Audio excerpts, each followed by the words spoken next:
Munculnya telemedika dan wearable telah merubah cara dan tentu saja model bisnis pelayanan kesehatan. Klinik-klinik spesialis yang hadir sedekat mungkin dengan pasien melahirkan jasa-jasa kesehatan baru yang berkualitas dengan harga yang semakin murah. Coach, dalam narasi Ya, yang saya sampaikan tadi, Coach, ada ya, pernyataan munculnya jasa-jasa kesehatan baru yang berkualitas, tetapi harganya lebih dan semakin murah, Coach. Bagaimana caranya ya, Coach ya? Kak Cindy, itulah disruption itu. Jadi disruption itu adalah pembaruan berbasis teknologi yang membuat sesuatu lebih mudah, kemudian lebih memenuhi kebutuhan pelanggan dan berkembang secara dinamis. Itu dulu. Nah, ini harus dilakukan oleh klinik maupun rumah sakit sendiri dan mereka harus mengikutinya. Ya, mereka harus tegas untuk mengikuti disruption hospital ini atau hospital disruption ini. Iya. Karena apa? Secara bisnis, ya bisa juga mereka akan menurun atau malah tergilas dengan teknologi saat ini. Nah, kemudian kalau kita bicara disruption, nah kita akan berbicara dengan pencanangan making Indonesia 4.0 tuh. Oh, 4.0 itu. 4.0 Itu itu. kan itu namanya kan disruption industri itu. Iya. Ya Cindy, disruption industri itu kan lebih banyak pencanangan ke berbasis teknologi. Nah, sekarang kan kita udah masuk di teknologi 4.0. Nah, rumah sakit harus mengikuti ini karena ini berkembang secara global. Nah, dalam konteks rumah sakit itu sendiri dengan konsep teknologi 4.0 ini, Kak Cindy, kita akan bicara tentang cyber physical system. Nah, cyber physical system itu kan wah kelihatannya ya saat inilah industri eranya itu gitu Kak Cindy. Kemudian kita akan bicara tentang cloud computing atau cloud computer atau lebih kita kenal dengan cognitive komputer. Jadi cognitive computerized itu komputer yang dikembangkan, yang diset sebagaimana otak manusia yang ada di situ. Atau yang kita kenal dengan robotik itu, Kasih.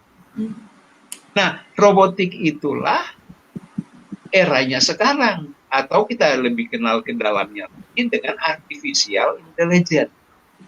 Nah, jadi kalau kita bicara tentang disruption, kita bicara tentang cyber physical system, kita bicara tentang komputer, kita bicara tentang cognitive computerized, kemudian kita bicara tentang artificial intelligence, dan semuanya itu adalah ya internet things itu. Nah, rumah sakit harus mengikuti itu, klinik harus mampu mengikuti itu. Mereka harus mampu bertransformasi di dalam era digital ini. Jadi kita langsung adaptasi aja ya. Iya. Yang smart things itu atau internet things itu atau artificial intelligence itu kita lihat dalam kehidupan dalam bisnis sehari-hari. Nah, di rumah sakit ya diharuskan untuk smart front office itu. Dengan demikian kan dia bisa lihat tuh dengan kita datang, misalnya kita tujuan katakanlah pendaftaran. Dia pencet di mesin smart front office itu keluar nomor ke counter pendaftaran. Iya. Atau kalau mereka mau ke poliklinik misalnya, klik poliklinik, muncul poliklinik, nomor poliklinik. Atau yang namanya kalau kita misalnya online pendaftaran, online registration misalnya. Lalu mereka akan tanya, kalau boleh tahu Bu Cindy, saya tahu nomor kartunya. Kartunya itu kan tentunya sudah menunjukkan kartu rekam medis Cindy kan. Iya. Nah, dengan begitu selesai, mereka akan ikuti nomor itu, mereka enter, muncul tuh rekam medis Kak Cindy di situ. Iya. Nah, ini yang namanya elektronik rekam medis. Sehingga pada saat selesai mereka otorisasi di sana, mereka akan bilang, oh, Bu Cindy punya nomor besok, nomor 10 ya. Kemudian datangnya sekitar jam sekian ya. Ditentukan sudah itu. Nah, Itu namanya smart front office. Nah, ini semua menggunakan teknologi digital itu. Makanya topik kita hari ini disruption hospital atau hospital disruption. Halo Bapak Ibu dan para healthies yang saya hormati, bertemu dengan saya Doni Tahapari dalam acara Hospital Business Program. Program yang membicarakan secara lengkap bagaimana cara mempertahankan dan meningkatkan bed occupancy ratio atau yang kita kenal dengan BOR rumah sakit di masa saat ini. Namun sebelum saya melanjutkan video ini, jangan lupa untuk subscribe, like, komen, dan share. Dan jangan lupa Bapak Ibu dan para healthies membunyikan lonceng agar Bapak Ibu dan para healthies mendapatkan notifikasi-notifikasi dari video-video saya selanjutnya. Terima kasih.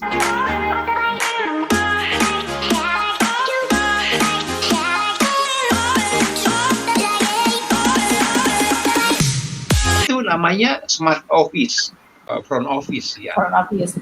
Besoknya Kasindi datang ke sana. Kita bicara langsung prakteknya aja ya. Datang ke sana. Begitu datang ke sana, sampai di security akan bertanya ke Kasindi itu. Kasindi tinggal kasih tahu kertasnya kan, kasih tahu nomornya bahwa saya kemarin saya dapat urutan nomor 10 dan disuruh datang jam 1 siang misalnya. Nah, oke, mereka langsung lihat, Ibu berarti kemarin kemana? Ke poliklinik kan, konteksnya kan poliklinik kemarin tadi ya. Lalu mereka kan klik poliklinik, di situ dapat urutan lagi kan. Dapat urutan tapi disesuaikan dengan nomor yang sudah ada kemarin di online pendaftaran itu.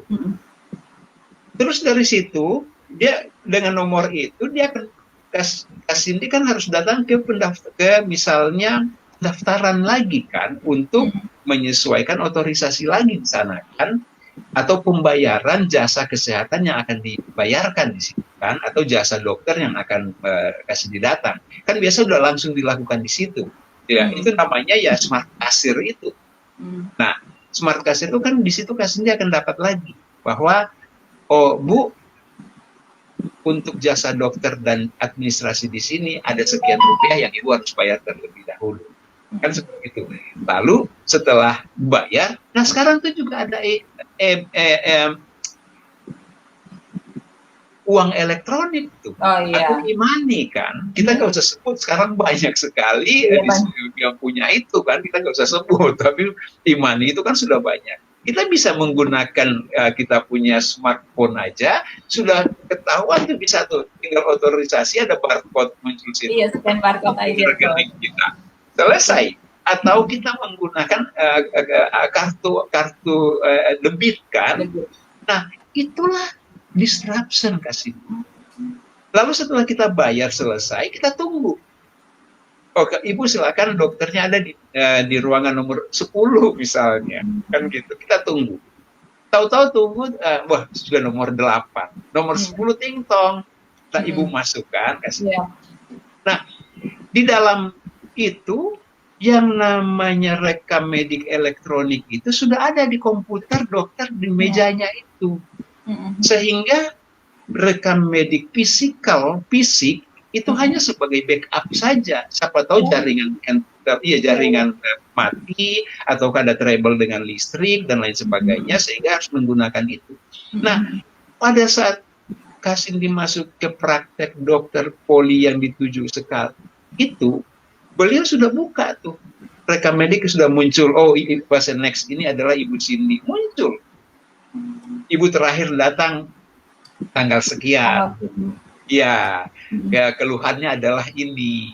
Kemudian anamnesanya adalah ini. Kemudian diagnosanya adalah ini. Nah, obat-obat yang saya berikan kemarin tuh habis ataukah tidak? Udah muncul di layar komputernya kan? Nah, udah muncul di layar komputernya. Oke, dia lakukan pembersihan sesuai dengan keluhan yang Kasindi sampaikan hari ini. Nah, setelah itu dia akan menulis lagi itu di rekam medik elektronik mereka itu di komputer itu, tentang keluhan yang hari ini kunjungan, kemudian anamnesanya apa, diagnosanya apa, kemudian pemberian obat-obatnya apa. Setelah itu dia enter kan ke Cindy, lalu dia bilang, oke Bu Cindy selesai, Ibu tunggu aja lagi di farmasi ya. Nah, begitu keluar Bu Cindy atau Kak Cindy dari praktek itu kan datang ke counter, namanya lagi kayak mesin smart mesin tadi itu untuk ambil nomor di farmasi kan. Klik, nah dapat nomor 20 misalnya. Baru dengan nomor 20 itu Kak Cindy datang ke farmasi itu. Oh iya, di farmasi. Mereka hitung selesai, muncul lagi Bu Cindy misalnya bayar angka sekian rupiah untuk harga obat-obatan yang akan diberikan kan gitu. Begitu bayar, terus dia bilang, oke, Ibu tunggu 15 sampai 30 menit katakanlah seperti itu. Kita tunggu. Nah, menjadi persoalan di namanya smart kasir dan smart elektronik ini atau smart digital ini, kita kan nggak bawa fisik lagi yang namanya resep dokter itu, kertasnya bawa-bawa kan kasih. Iya. Lagi karena dari komputer mereka itu sudah link kan. Nah, di sini kan dibutuhkan SIM-RS itu, sistem informasi manajemen rumah sakit tuh kasih. Nah, kalau ini sudah lengkap atau di konteksnya klinik ada SIM klinik, sistem informasi manajemen klinik. Ini udah muncul semua. Sehingga dengan berdasarkan digital yang ada di rumah, sistem informasi yang digital di rumah sakit itu, ya semua dapat dilakukan tanpa buang-buang waktu. Seperti itu, Kak Cindy.